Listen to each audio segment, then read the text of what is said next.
From time to time, I am seeing so many people recommend shows online. And sometimes I'm scrolling through Instagram or scrolling through X, and I just see somebody say, like, hey, you gotta watch this show. Like, this show is really good. Or maybe on YouTube and then I see one of my favorite reviewers, talking about it, or a pundit talking about it. And one show that always comes up for some weird reason is The Studio. So I thought I would go and watch the show to see what I actually think. And you'd be surprised as to how many great things and the few not so great things I have to say about the show. So let's start off with the good on this show. And what is actually great about this show is the core cast. The main characters of this show are really good. They actually play like people who actually work in a studio. And in part, it's obviously due to the influence of them having worked in the industry for such a long time. And being that it's a show about the film industry, and seeing these people play out these characters are really interesting. You have obviously Seth Rogen, who is the titular character here. I do have my criticisms about him, but I will talk about it later. But as a whole, I think he did pretty great here, playing the boss, of these people who work at the studio.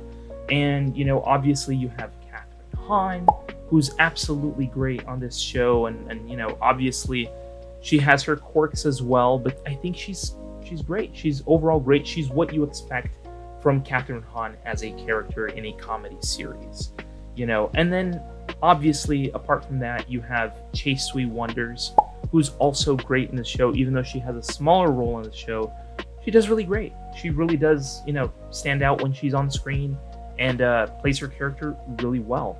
And obviously, everybody else who pops up on the show, because I do think that that's probably one of the highest accomplishments that this show has amongst the other ones that I will mention, but probably the biggest are the celebrity appearances. So I'm gonna read from a list here because honestly, it's too many to memorize, and I'm pretty sure I'm probably gonna leave some people out of the list, but here we go.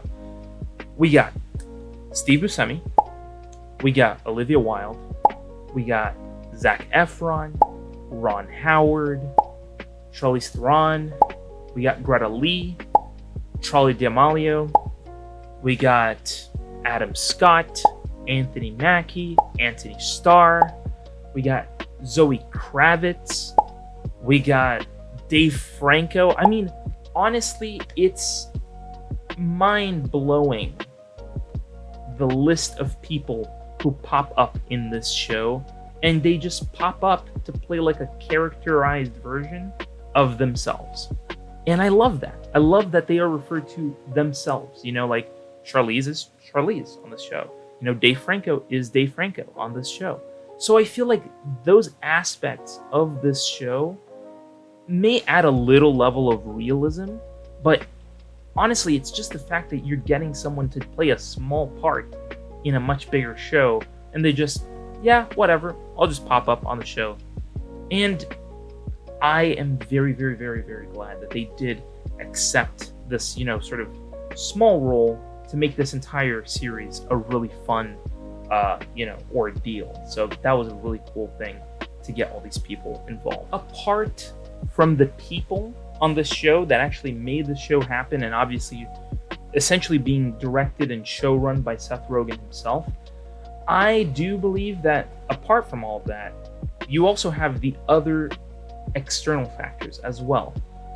I do believe that this show has probably one of the best scores to a show that I've seen in a while. Like, the background music in and of itself is a character in its own right. Every feeling, every emotion, every hit is built through the music of this show. And you don't expect it to be that, but because this show is comedic, I think it plays into all that, into it not being really something you would expect. But I think it works so well here. I think they truly hit it off the park with just this incredible jazz orchestra that plays out throughout the show. And obviously you have little instances there where they actually play different types of music for you to explore. But I just love the jazz music that they play in the background. And honestly, I wish I could just watch the show without any sort of dialogue and just see how the score itself tells the story.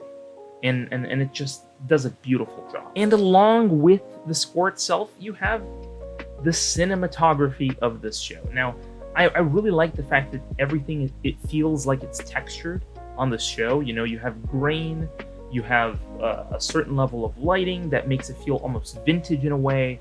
Obviously, the intro of the show, in terms of, you know, the intro sequence, as in, you know, you see the font and the title card pop up. I think that is so interesting to get an aspect of like traditional Hollywood, which I think that's what they are going for here, is like traditional Hollywood feeling. And I love that about this show. And ultimately, the cinematography that goes into this entire show is just absolutely awesome. Absolutely awesome. And honestly, there's just no other way to describe it other than just blissful. Now, something that I would say probably coincides alongside the cinematography of this show is the one takes. Yes, this show tends to be very, and heavily so, focused on telling the story through one long take every episode. Now, for most people who are not aware, obviously there are points in those one takes where there are cuts, but they're so well thought out and cut at the right time that you don't notice it. So for me to actually sit here and just be absolutely blown away that they are able to make a show in which most of the show is shot through one takes, you know, most episodes are shot in one take, really blows me away.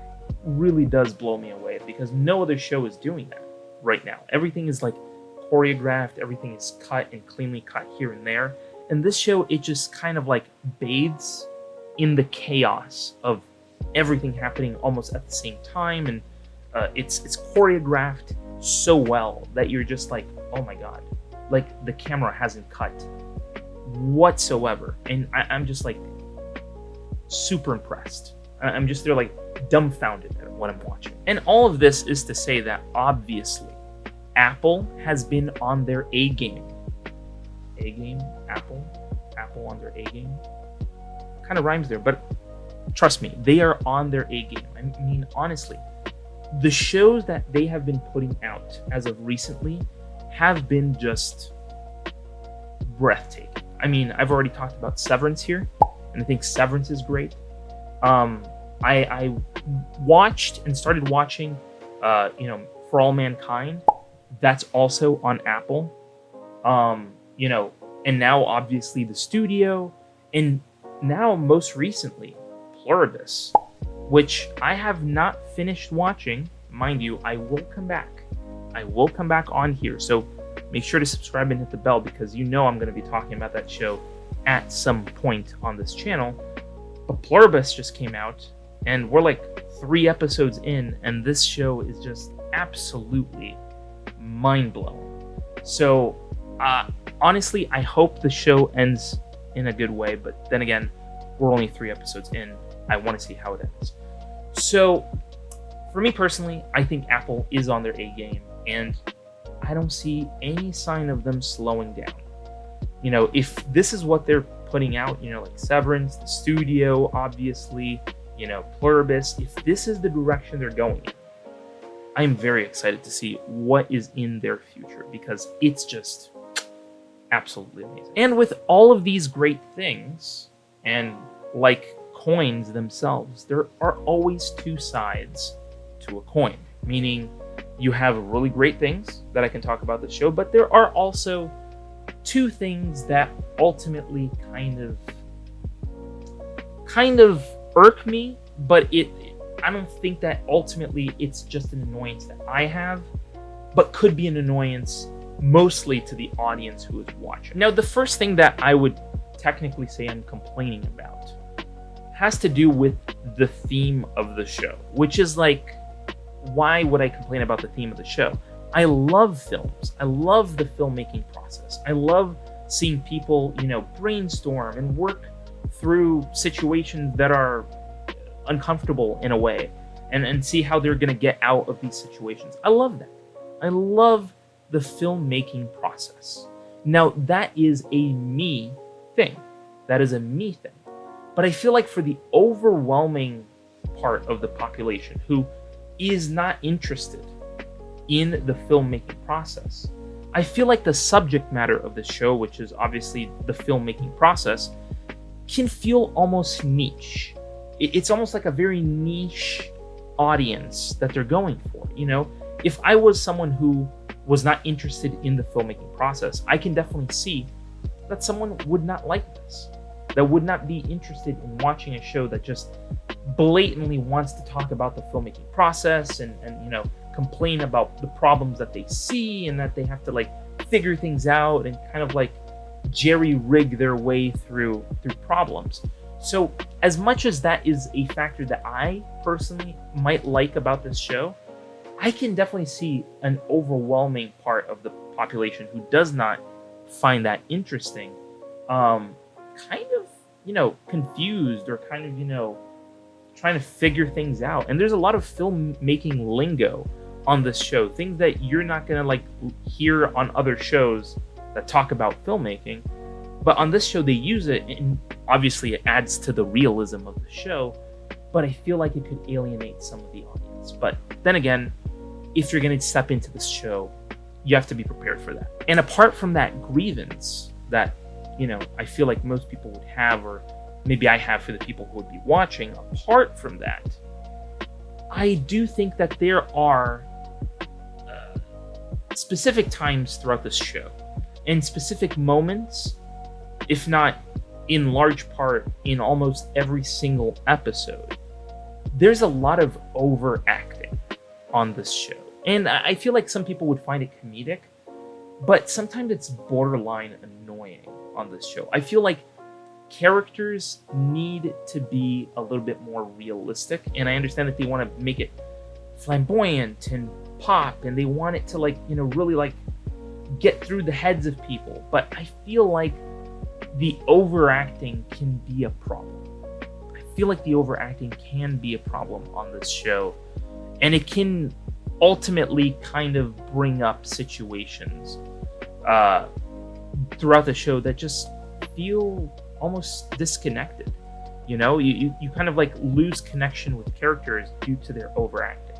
So I think in a large part, the overacting on this show is kind of annoying, and honestly, it's probably one of the bigger downsides that I have about, or should say, the bigger things on this show that kind of lower it on a standard for me. I think everything that I mentioned that I like about this show is valid, but also when you want to like the show for the actors, you'd expect them to act, just not overact, and I feel like that's a problem. And also, I could also add on top of that the fact that the main character, played by Seth Rogen, which I will have to say, this is not his best role. This is by far not his best role. I honestly think he is funnier in other projects. He leans into the comedy better in other projects, but I feel like for this one, the comedy doesn't land because the character that he plays isn't really likable. Now, don't get me wrong. You can do unlikable characters, but make the commentary about that character work, which is something that 3 episodes into Pluribus is actually working. So I do think that for a show like Pluribus, that works because it's a greater commentary on, life and that sort of thing. But then again, that's only 3 episodes in. I don't know how the show is going to end. But if we're talking specifically about the studio, I think that it would have worked better if that character was likable. I wish that character was likable. I always like to play back to when Michael Scott used to be an unlikable character. you watch the first season of The Office, and he's not a really likable character. He has his funny moments. He's kind of out of bounds in a lot of ways. But then in the second season, they fix the character in such a way that he actually becomes lovable. He is a very lovable idiot that we fall in love with. In this case, Seth Rogen is playing a character that is very unlikable for most of the show. So I feel like it ends up dragging down the story when you have an unlikable character. So if it's my sort of suggestion for the future of the show, because I know that this show is going to have a second season, specifically because it won an Emmy, for the work that they did on this show, which was spectacular. But if there is a tip that I have going forward for the show, please make the main characters likable. Please make the main characters likable. I want to like the people who I'm watching. I don't want to dislike the people who I'm watching. As long as the unlikability of a character is associated with the grander story, don't make your main character unlikable. I want people to see a show, if I ever get the chance to actually work on a show and direct something, I want people to feel something positive about the main character. Even if the main character can be a dick at times, I want people to feel some sort of positive connection to the character. That's why I brought up Michael Scott, because that's the perfect example of how they shifted the character in a way that is actually likable, So I hope that they do that and they fix that in the future. And all in all, I think this show does a lot of great things. A lot of great things. Visually speaking, sonically speaking, and honestly, casting wise is just incredible.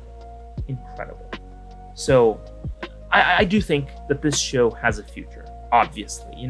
People are already calling into Seth Rogen to pitch their ideas to be, a character on the show. And based on what I heard from him, a lot of directors have reached out to him, and a lot of them were turned down by him due to the sheer number of people who are calling to be a part of this show. So I feel like this show will have a successful future. So all I'm waiting for is for them to make those tiny tweaks to the story so that it can ultimately flourish and be an incredible show that so many people are going to just fall in love with and continue watching. Because I think we need more shows like this that promote the filmmaking process, that gets people excited about wanting to make movies rather than just watch movies. Because watching the movie is great. The end product is great. But I feel like the real magic happens in the filmmaking process, when you are sitting in front of an actor and getting that actor to fulfill the vision that you have put in front of him. That is where the true magic happens. So I believe that if they can lean more into that, into future seasons, honestly, the studio will have my heart. But like I say in all of my videos, these are just my opinions. And I want to hear yours. I want to hear it. Did you watch The Studio? Did you enjoy The Studio? Is The Studio on your radar to go and watch? Or are you just planning not to watch it because it's such a niche show? I want to hear from you. I want to know your thoughts down in the comments below. And while you're down there, hit the subscribe button and hit the bell to be notified when new videos go live on this channel. And thank you so much for watching this video. And I'll see you in the next video. Scrolling through YouTube, same old routine, then bam, movie savant, what a scene. Trivia bombshells dropping knowledge like rain. Forget the dishes, gotta watch it again. Movie buffs unite, savants to place. Subscribe and hit the bell, don't leave a trace. Next level knowledge keeps you in the loop. Savants got the scoop, ain't nothing to recoup.